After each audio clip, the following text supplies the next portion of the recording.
Savoir faire confiance comment?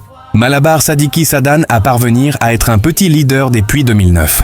Chef des autres et même à l'école jusqu'aujourd'hui.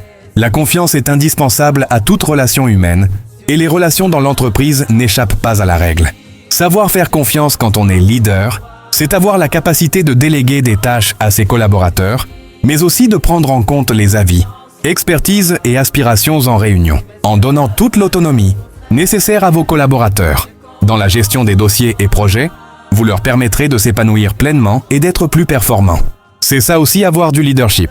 Un leader se différencie, d'ailleurs, d'un simple chef, par sa capacité à faire évoluer les compétences des membres de son équipe et à les accompagner dans leur développement personnel. Il ne prend pas de décision seul dans le coin, mais à l'inverse, il implique et intègre activement le groupe dans la réalisation des différentes tâches du projet. C'est ça aussi avoir du leadership. 2. Fixer des objectifs clairs. Dans notre étude sur les attentes des salariés, plus de 41% des répondants insistant sur la nécessité d'un partage clair de la vision et de la stratégie.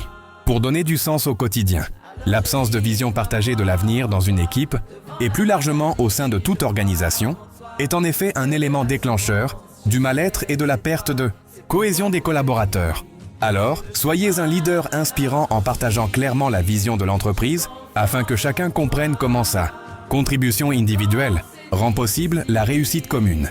De plus, adopter ce comportement encouragera les échanges au sein de l'équipe, à travers des points réguliers, formels ou non. Pomagle 3, personnifier les valeurs de l'entreprise. Les jeunes générations se tournent aujourd'hui vers des entreprises qu'ils estiment porteuses de sens. Dans notre dernière étude sur le job idéal, ils sont d'ailleurs plus de 75% à être attentifs aux engagements sociaux et sociétaux des structures qu'ils rejoignent.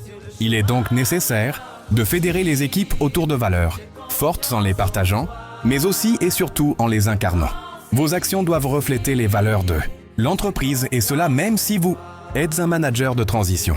Vous serez alors plus légitime auprès des gens qui vous entourent et ils auront envie de vous suivre et de s'investir avec vous. Le rôle du leader au sein d'un groupe consiste à encourager le développement d'une culture et d'un environnement participatif parmi des différents services d'une organisation. Il est donc essentiel de créer un environnement propice au moment d'échange et à la transmission des connaissances, non seulement entre les membres de votre équipe, mais aussi lorsque vous intégrez un nouveau collaborateur. Votre objectif est de faire évoluer votre équipe, de la faire monter en compétences et de libérer les talents.